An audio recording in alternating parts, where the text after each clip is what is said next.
October 21, 1944, 0710 hours. A railway siding somewhere in East Anglia. The rain came down fine and steady, English rain that soaked without ever seeming to fall. Lieutenant Otto Reinhardt stepped down from the cattle car with wrists still roped from the Channel crossing.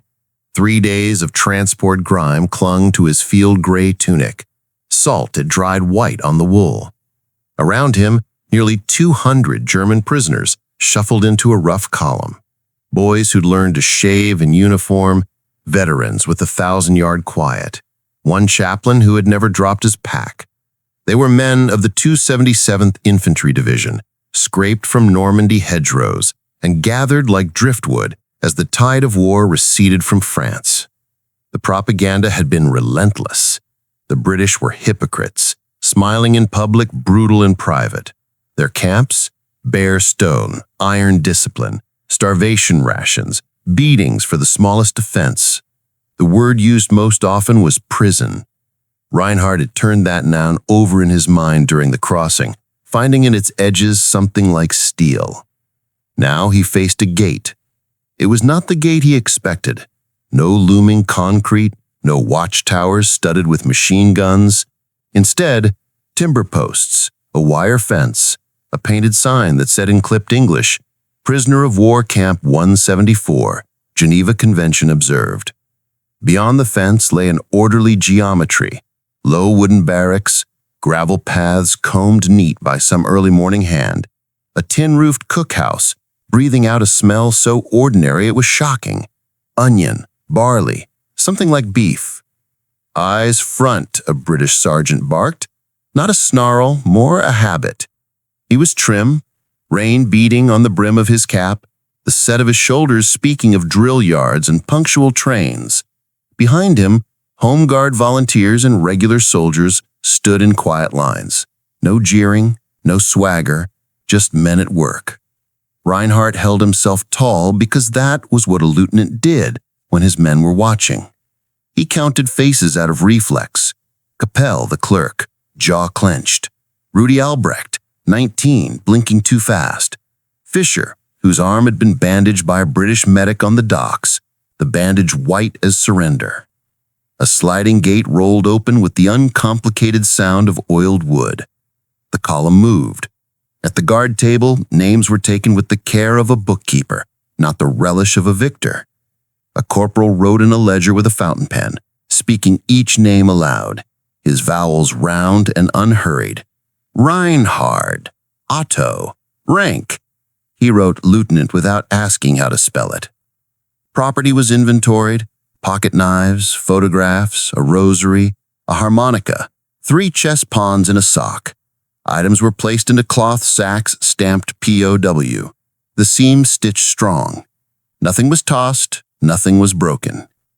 Inside the compound, the world narrowed to procedure. A medical orderly tapped chests, peered at teeth, changed dressings. A Red Cross board listed parcel delivery days. A wall clock ticked the audible promise that time, even now, would keep behaving as time. Reinhardt felt the first fracture open inside him when a kettle appeared.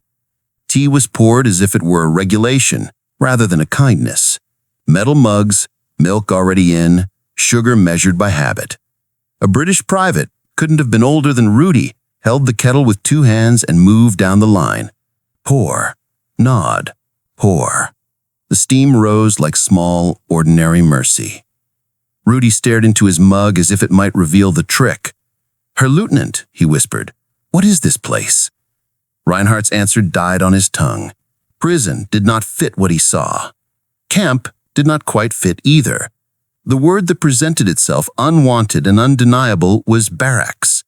The huts were warmed by stoves. The bunks had straw mattresses and 2 rough woolen blankets folded with angular pride. Over each doorway, a printed notice in German and English. No smoking near the stove. Lights out 21:30. Rules, yes, but rules with edges worn from use, not sharpened for punishment. The camp commander appeared like a conclusion man might reach. Middle-aged, rain-darkened greatcoat, eyes that measured and recorded. He addressed them in careful German, The cadences correct, if not the genders. You will be quartered 6 to a hut. Roll call twice daily. Food provided according to ration. Letters permitted monthly, inspected. Work details posted each morning. No violence, no escape attempts. Do not test our patience. We will not test your dignity. The word work fluttered the column like a gust. A rumor had traveled across Europe like a shadow. Forced labor to the point of collapse. Mines, quarries, places where a man's back became the only truth he owned. Work, the commander repeated, perhaps hearing the fear. Farms and forestry mostly. The harvest is late. You will be paid in camp tokens. You will eat better when you work. This is not a punishment. It is, how do you say, an arrangement. Reinhardt looked past the fence to a horizon of flat fields and hedgerows black with rain. He could imagine suddenly, and against his will, the shape of a plow pulled through English earth, the steady metronome of labor that measured a day without reference to battle. A guard led them to Hut 12B. Inside, 6 bunks, a table, a stove hungry for coal. A Bible lay on the shelf between 2 paperback novels with public library stamps, loaned to enemies as if the war were a weather system that would eventually pass and leave everyone in need of reading material. Capel sat bound, hands slack in his lap. Rudy lifted his blanket, lowered it again, and then looked at Reinhardt with the shy, astonished expression of a boy shown a magician's empty hat. "It's Wong," he said, as if it were a secret. From the doorway, a British corporal spoke one last line before moving on. "Work detail posts at 600 hours, Lincolnshire Farms. Boots by the door, lads. Mud's a devil." He tipped his cap, a gesture so casually polite as if it had been a greeting on a city street. Reinhardt held himself in the center of the hut and listened. The rain had thinned to a hiss on the roof. Somewhere, a kettle sang again. A stove ticked as it learned its fire. No one shouted. No one struck anyone. In that strange silence, a new problem presented itself, harder than captivity. The work of revising what you believe about the people who captured you. He looked at his men, their eyes hollowed by war, their shoulders lowered by relief they didn't trust, and said the only honest thing he had. "We will watch, we will learn, and tomorrow," he added, almost surprised to hear himself say, "we will work." The whistle blew at 05:45, thin, punctual, neither harsh nor forgiving. Dawn hadn't yet decided what kind of day it would be.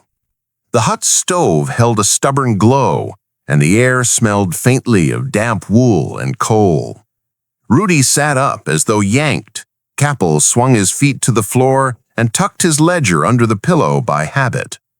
Reinhardt tied his boots with fingers that still remembered field drill, then paused. There were no rifles to check, no maps to fold. Only boots by the door, as the corporal had said. Outside, the compound moved like a quietly rehearsed play. A blackboard near the cookhouse listed work details in chalk. Detachment A, Fenridge Farm, 17 men. Detachment B, Wainwright Dairy, 12. Detachment C, Forestry Belt, 25. Next to each, a time and a lorry number. Underneath, written in both languages, tokens payable Friday, parcel issue Thursday. The cook ladled porridge into enamel bowls and added a spoon of golden syrup with the same care he'd give his own. A tin of condensed milk made its rounds like an urban myth that had turned out true. Rudy ate as if the bowl contained instructions for how to survive. Roll call was crisp. Names were spoken, numbers verified. The camp commandant watched without speaking. A Red Cross delegate in a brown raincoat took notes with a pencil stub. No theatrics, just record-keeping, as if the war, too, could be managed by forms. At 0610, Detachment A heaved into the back of a Bedford lorry that smelled of dust and old hay. A corporal climbed in with them, his Lee Enfield slung but not pointed. He rapped the tailgate twice, and the truck jolted forward, rattling out of the gate and into a country that looked indescribably civilian. Hedgerows like stitching, fields squared and parceled, church spires rising out of mist with the confidence of things built to last longer than arguments. They rolled past a signpost with names like a child's poem: Fenridge, Otterby, Old Mill Lane. At a grocer's stood a window taped into a Union Jack of white strips. A woman on a bicycle lifted 2 fingers off the handlebar in a salute that was not quite a wave. Rudy stared. "They see us?" he whispered, astonished at the thought that he could be visible and not despised. The farm was a geometry of mud and necessity, a brick house squinting over low sheds, fields ribbed with furrows, a stackyard stitched with baler twine. Mr. Fenridge, owner and foreman by the set of his shoulders, came out wiping his hands on a burlap sack. He had the solid calm of a man who had bargained with weather longer than any war. A land girl in a green jumper stood beside him, boots muddied to the ankles, hair tucked under a scarf patterned with tiny anchors. The British corporal did the introductions like diplomats do. German prisoners, work detail, under guard. He pointed to a chalked board nailed to the barn. Task set, tools issued, tokens logged. No wandering, no trouble, return by 16:30. Mr. Fenridge didn't make a speech. He looked at the men the way a craftsman looks at timbers, assessing straightness, strength, knots. "Right," he said. "Beats to lift, sacks to fill, ditch wants clearing where the drain's backed up. You," he pointed to Reinhardt's hands. "Know a spade from a spoon?" Reinhardt met the farmer's eye. "We carried shovels in Russia," he said, German ringing like a bell in a quiet church. "Good," Fenridge replied, unmoved. "Here they're for beats." Work sorted them. It always had. The first hour froze the fingers and blunted pride. The second warmed the back. By the third, the rhythm arrived. Bend, twist, pull, toss. Mud clung to boots like a second argument. Capel devised a system for stacking sacks that saved steps. Rudy learned to slice beets free at the top with a swift wrist so the greens stayed neat in a pile. The land girl, Maggie, someone called, handled a pitchfork with such economy that the men, soldiers all, understood they were novices in a theater where she was the veteran. At 10 a.m., the farmer's wife appeared, an apparition of enamel mugs and sandwiches. The corporal hesitated, then nodded, and she passed the food open-handed. Reinhardt accepted a mug. Tea again, inevitable, bottomless, and a sandwich filled with something egg-like and generous. He bit and found mustard, the bite of it startling as a truth. The token book came out at noon. Fenridge licked his pencil and wrote hash marks under names copied carefully from the guards list. 2 tokens for the sacks, 1 for the drain, he said, then looked up. Friday, the camp canteen. Chocolate if you're quick, soap if you're sensible. Rudy leaned close to Reinhardt. Chocolate? Soap, Reinhardt answered, almost smiling. The afternoon set its shoulder to the work. Cloud broke and a not-quite sun tried. By 15:45, the field looked changed. Rows tidied, ditch running, stackyard neater by a feeling. The corporal checked his watch. Fenridge counted sacks and grunted a sound that might have been approval.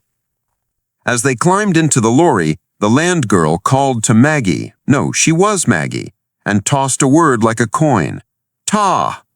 It took Reinhardt a moment to understand it wasn't to them, but about them. A tiny acknowledgement that a task had been done and done well enough. Small coin, but spendable. Back at Camp 174, the gate rolled them into a world now slightly less foreign. A notice board announced letters collection Wednesday, chapel Sunday, football Saturday, POW 11 versus local 11 under armed guard. The canteen window displayed an inventory written in a schoolteacher's hand. Soap, tobacco, razor blades, biscuits, jam, limited, postcards. In Hut 12B, boots thudded to the floor, socks steamed, the stove ate coal with gratitude. Capo counted his tokens like a gambler sniffing odds. Rudy tucked one beneath his mattress, as though saving against famine. The men's talk was quieter than after a battle, fuller than after a march. Reinhardt wrote by bunk light. Work detail, Fenridge Farm. Tools decent, guard fair, tea omnipresent. Tokens recorded, no insults, no beatings, mud extensive. He paused, then added a line that felt like stepping onto an untested plank. We were treated as useful. Outside, the whistle blew lights out. Rain began again, patient as a clerk. Reinhardt lay awake and realized how easily a day can pass without hatred when a field must be cleared by 4 o'clock. This was a different war, he thought, one measured not by maps, but by tasks. He closed his eyes to the slow tick of the stove and the faint sound of somebody somewhere practicing English from a scrap of newspaper. Please, thank you, good morning. Tomorrow, there would be forestry. By November, the rhythm of captivity had become a kind of agriculture, measured not in days, but in cycles. Work, wash, roll call, letter, sleep. The weeks folded into one another like rows of plowed soil, each marked by the sound of boots and the scent of damp earth. Lieutenant Otto Reinhardt had stopped thinking in military hours. He now counted time by harvests. Turnips first, then sugar beets, then barley straw stacked in frost. In the ledger Capel kept, the tokens tallied not victories, but soap, razor blades, and sometimes a miracle, a bar of chocolate from the camp canteen. The chocolate was stamped "Made in York," brittle with age, but sacred all the same. Letters from home arrived in Red Cross envelopes opened and resealed by censors who handled them like fragile artifacts. Each bore the same warning in blue ink. Contents inspected for security, no complaints permitted. Reinhardt's first letter came in December. A single page from Annalisa, his wife in Hamburg. Our house still stands. The baby walks now. The milk queue grows longer. We pray for you. Are you cold? He read it 3 times, folded it carefully, and placed it inside his boot for safekeeping. When he closed his eyes that night, he could almost smell the coal smoke of home. The farm work continued through the first frost. Rudy had become Fenridge's unofficial translator, patching German verbs into English nouns with the confidence of youth. When Fenridge said, "Turn them rows proper," Rudy would shout, "Ryan Garada!" Like this. The guards no longer bothered to stand close. Some smoked, their rifles leaning against fence posts. One morning, the British farmer pointed at a broken plow chain and gestured to Reinhardt. "Think you can mend that, Lieutenant?" Reinhardt examined the chain, a clean break, tension fatigue. In another life, he had studied engineering before the war. Machines, ratios, weight distributions. He heated the link in the forge, hammered until it glowed, and quenched it with a hiss that filled the barn with steam. When the plow rolled again, Fenridge nodded once, approval enough to last a week. "Not bad for a man who used to blow things up," the corporal said. That evening, a small tin of tea appeared on Reinhardt's bunk, left anonymously. British ration tea, precious as currency. No note, no gesture, just the tin itself, a quiet exchange between professionals who happened to be enemies. Winter came in slow bruises. Mornings rhymed with frost, breath hanging in the air like smoke. The camp adapted. British quartermasters issued extra blankets, wool gloves, and even allowed the prisoners to build Christmas ornaments from wire and paper. A single pine branch appeared in the mess hall, salvaged from a nearby copse. Someone carved a star from tin. Someone else played a hymn on a borrowed accordion. On Christmas Eve, the guards didn't call lights out at 21:30 hours. Instead, they stood quietly outside the huts while the Germans sang Stille Nacht. The sound was thin, fragile, yet it floated beyond the fence, rising into the dark until it became indistinguishable from the wind. Rudy whispered afterwards, "They listened." Reinhardt nodded. "That's enough." By January, the talk in camp had shifted from fear to comparison. Someone who had fought in Italy said the Americans were loud and generous, but unpredictable. Someone else said the Canadians swore like dockhands, but shared cigarettes freely. And the British? "Predictable and decent," said Capel. No one argued. The word decent had become their shorthand for survival. It meant no beatings. It meant the food arrived when it was supposed to. It meant the war could rage beyond the wire, but inside the camp, the rules of the sea, the farm, and the barracks still held. Reinhardt sometimes wondered if the British guards felt the same quiet strangeness, this unnatural civility between people ordered to despise one another. Perhaps that was the point. Civilization, he thought, was not a flag. It was a habit, the steady act of doing what was right even when no one was watching. That night, as snow began to fall in slow, silent flakes across the wire, Reinhardt opened Annalise's letter again. The paper had worn soft at the folds, the ink faded. But one line still glowed clear as daylight. "Are you cold?" He smiled faintly, pulling the blanket higher. "Not tonight." By February 1945, the camp had taken on an almost village rhythm, so ordinary that Reinhardt sometimes forgot there was wire around it. Morning brought porridge, tea, and the clipped sound of British boots on gravel. Afternoons belonged to the farms, the sawmill, or the maintenance shed where men repaired wagons under guard supervision. The work details left the gate in a neat procession, returning at dusk with mud on their trousers and smoke on their breath. It was captivity, yes, but it was structured captivity, layered with routines that built their own strange dignity. The guards had names now. Corporal Thomas, whose accent came from somewhere near Manchester, had a habit of whistling while he checked roll call. He carried his rifle slung over one shoulder, the barrel taped where the bluing had worn thin. He'd once been a school teacher. Private Ellis, barely 20, was the joker, always with a grin that seemed too young for war. He swapped cigarettes for carved trinkets the Germans made in their off hours.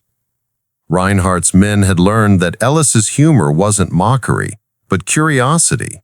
He wanted to understand who they were when they weren't enemies.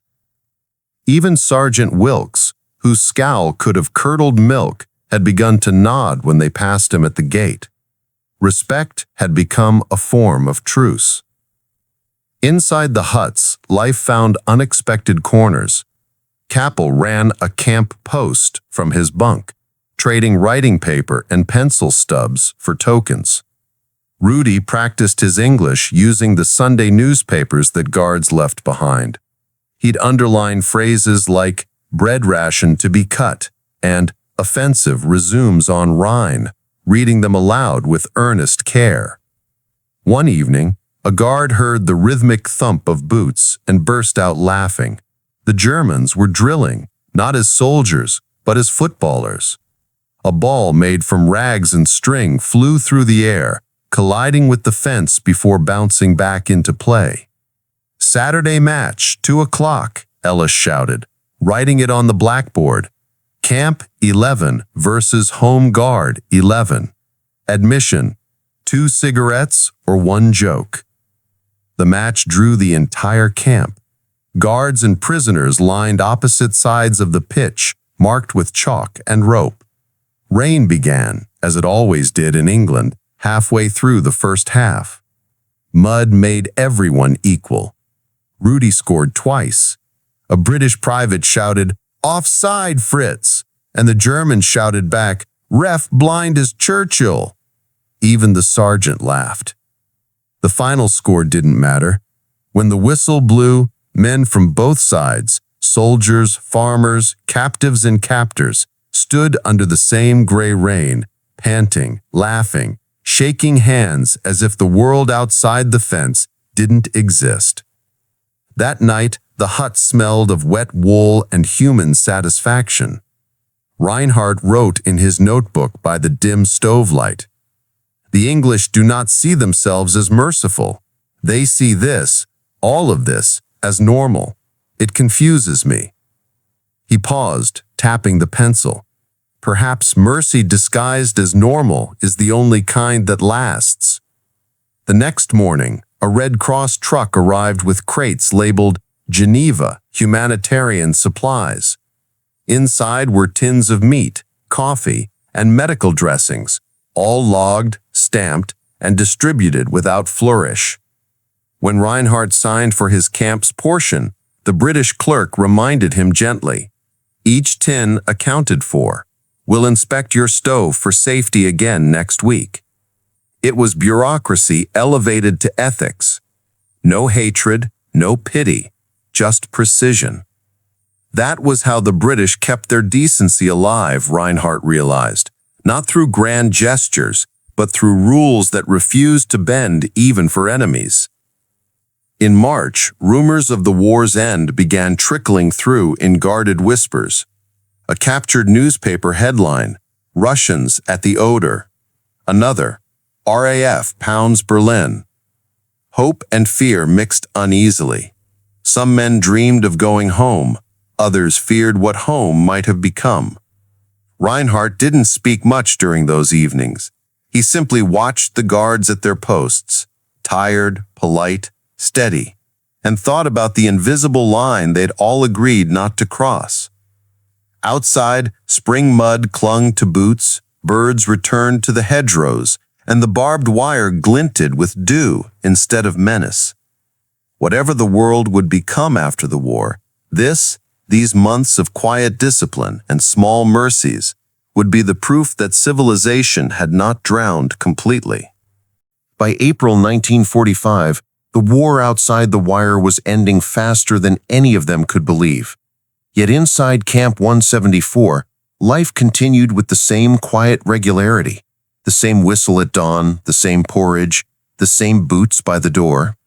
The prisoners no longer marched to work, they simply walked, as men accustomed to routine rather than restraint. The fields around Lincolnshire were coming alive again.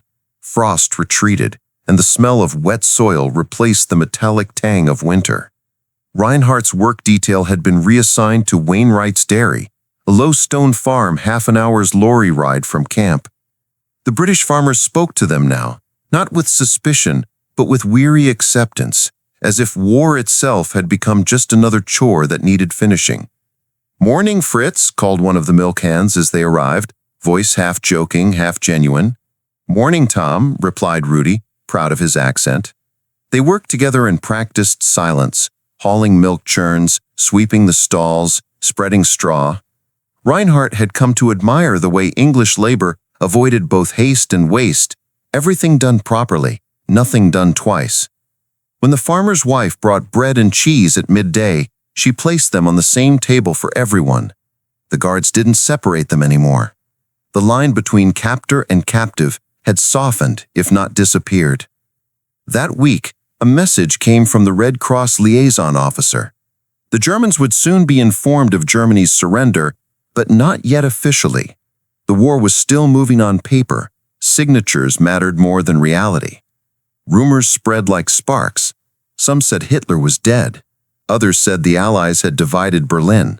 Others swore they'd soon be sent to France to rebuild cities. No one knew. Hope was dangerous but irresistible. At night, Reinhardt sat outside Hut 12B, watching fog coil over the fences. The wire no longer looked like a threat, only a habit of architecture. The guard lights flickered as guards made their rounds, more out of discipline than necessity. In the stillness, he thought of home. Hamburg, the harbor, Anneliese, the baby. Was it all still standing? Or had the same bombers that spared them in Lincolnshire flattened everything he remembered? He folded his hands and whispered to the cold air, "If civilization exists, let it reach them too." The next morning, Sergeant Wilkes visited the huts carrying a clipboard. Volunteers wanted for farm work overnight. Storm damaged the orchard outside town. Could use strong backs. Nearly every hand went up. They rode out after sunset under a sky so clear it looked foreign. The orchard had been flattened by a windstorm. Branches snapped, fences down. The farmer, gray-haired and short-tempered, barked orders while his wife handed out lanterns and sandwiches. For the first time since capture, Reinhardt worked without a guard standing over him. The corporal stayed by the lorry, smoking in the dark. Hours passed in the rhythm of rebuilding, hammering posts, dragging branches, tying rope. By the time dawn bled through the hedgerows, the orchard stood again. Not perfect, but repaired. The farmer's wife walked among them, handing out mugs of tea laced with honey. Her hands trembled, but her voice was steady. "Thank you," she said quietly. "Fear of us," Rudy blinked. "For mending what war breaks." The words struck harder than any speech could. When they returned to Camp 174 that morning, the gate guard greeted them, not with rifles, but with a nod. No one saluted. No one spoke of politics. They simply went to breakfast, steam rising from bowls, mud still drying on boots. Later, Reinhardt wrote in his notebook, "We used to believe civilization was measured by strength, armies, flags, victories. But here it is measured by smaller things, a fair wage for labor, hot tea shared in the rain, bread divided evenly, rules that protect instead of punish. Perhaps this is the truer kind of order." He stopped, tapped the pencil, and added one last line. "When hatred exhausts itself, decency begins its work." Outside, the camp loudspeaker crackled, calling for evening roll call. Reinhardt closed the notebook and slipped it under his blanket. The war might still be ending somewhere out there in thunder and fire, but here, in this corner of England, it was ending quietly, one human act at a time. May 8th, 1945, VE Day. The news reached Camp 174 in the most British way imaginable, without ceremony. A clerk from headquarters arrived in a jeep, handed a sealed envelope to the commandant, and left. 15 minutes later, the camp loudspeakers crackled to life, spitting static before a clipped voice announced, "The German High Command has signed an unconditional surrender. All hostilities have ceased. The war in Europe is over." No music, no cheering, just the wind through barbed wire and the sound of men exhaling, a breath held for 6 years, finally released. Some of the prisoners stared at their boots. Some laughed, a raw, uncertain sound. Rudy wept openly, murmuring something about his mother's kitchen and bread that wasn't rationed. Reinhardt felt neither joy nor defeat, only weight, the strange gravity of a world resetting itself. That night, the camp gates stayed open, symbolically, not practically. Nobody ran. Where would they go? The war was gone, but Germany was an idea without coordinates now. The guards no longer carried rifles, only habit. Sergeant Wilkes gathered his section. "Well, lads," he said, scratching his chin, "looks like we'll be farmers a while yet. Orders say we keep the jerrys till repatriation's sorted. Could be weeks, could be months." He glanced toward the huts, where laughter echoed faintly. "Still," he added, "decent workers, better than I expected." By June, the camp felt less like a prison and more like an agricultural colony. Uniforms were replaced by patched civilian clothes issued from supply stores. The work details expanded: rail repairs, fence building, even road maintenance for nearby villages. At Fenridge Farm, the same fields that had once seemed foreign now carried familiarity. When Reinhardt walked the furrows, he could name the soil types the way English farmers did: loam, clay, chalk, sand. He even caught himself humming the tune of Greensleeves once, until Rudy pointed it out with a grin. On Sundays, the guards played cards in the cookhouse and let the prisoners wander the compound unescorted. Children from the village, occasionally appeared by the fence, curious and fearless, offering apples through the wire. One girl asked in perfect innocence, "Mister, were you a bad German or a good one?" Reinhardt smiled faintly. "Both, perhaps. Depends on who's telling it." The child nodded as if that made perfect sense, then ran off. Repatriation lists were drawn slowly. Each week, names were read aloud in the square. Men cheered or stood in stunned silence as they were told they'd soon be going home, to Hamburg, Bremen, Hanover, or whatever fragments of those cities still stood. Rudy's name was called in August. He shook every British guard's hand before boarding the lorry. "Thank you for not hating us," he said, voice trembling. Ellis, the young guard, slapped his shoulder. "We've had enough of hating, mate.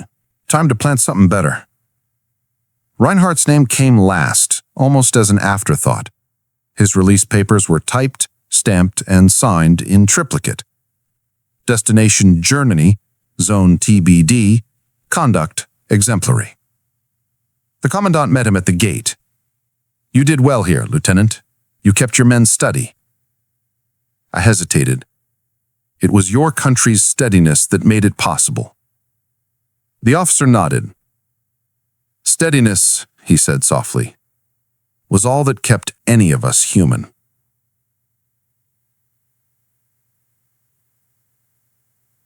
On the morning of departure, the prisoners gathered for a last roll call.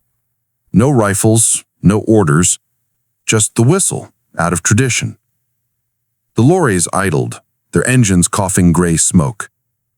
The guards lined the road, caps in hand. As Reinhardt climbed on board, he turned for one last look at Camp 174. The huts, the stove chimneys, the neat gravel pads. It did not look like a prison. It looked like proof. Proof that even in total war, rules could outlive rage. Proof that civilization, properly tended, could survive the storms it caused. The lorry jolted forward.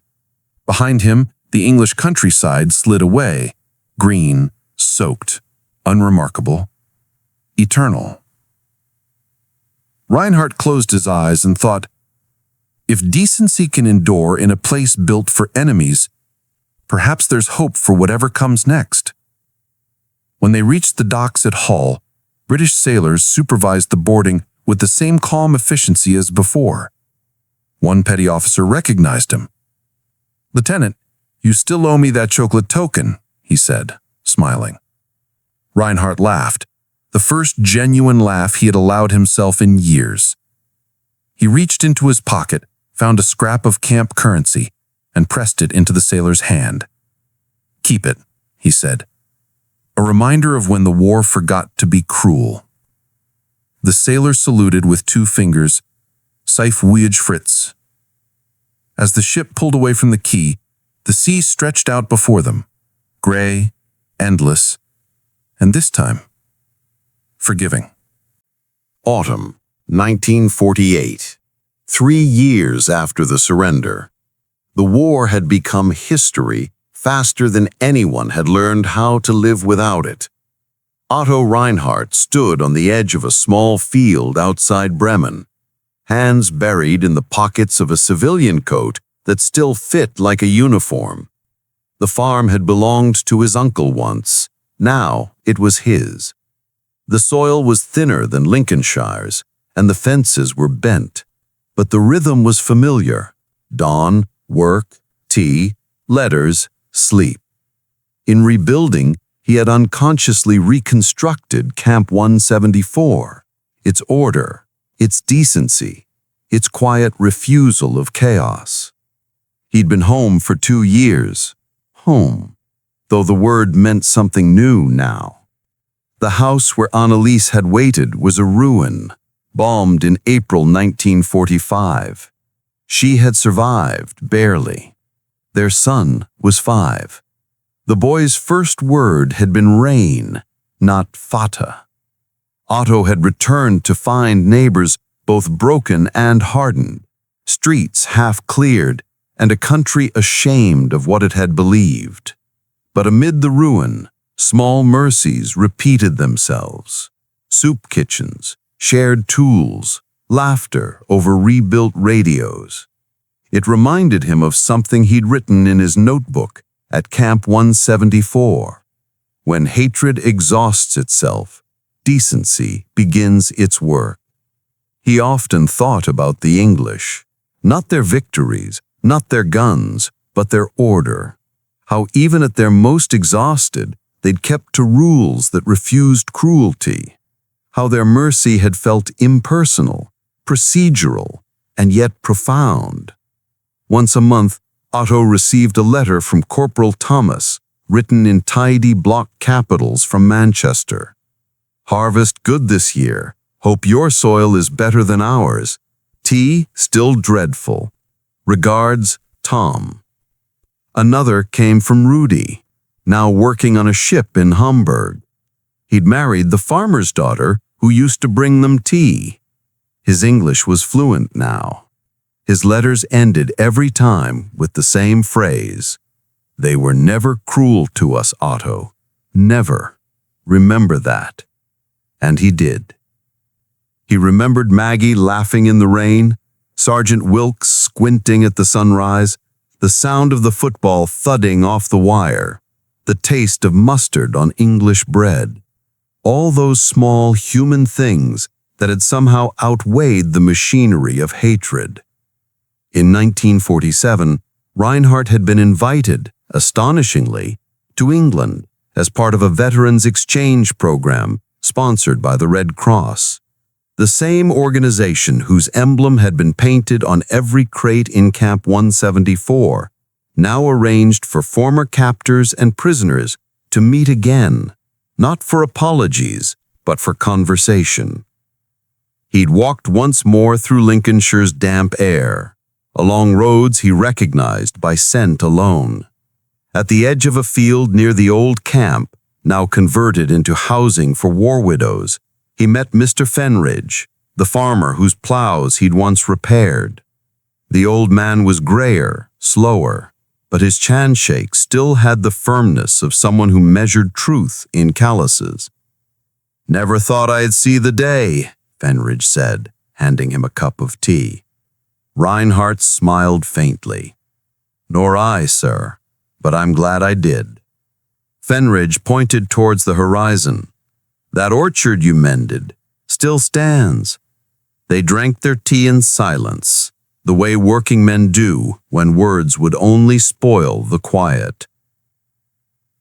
Now, in the late 1940s, as the world stumbled into its uneasy peace, Reinhardt kept a small wooden box on his mantel.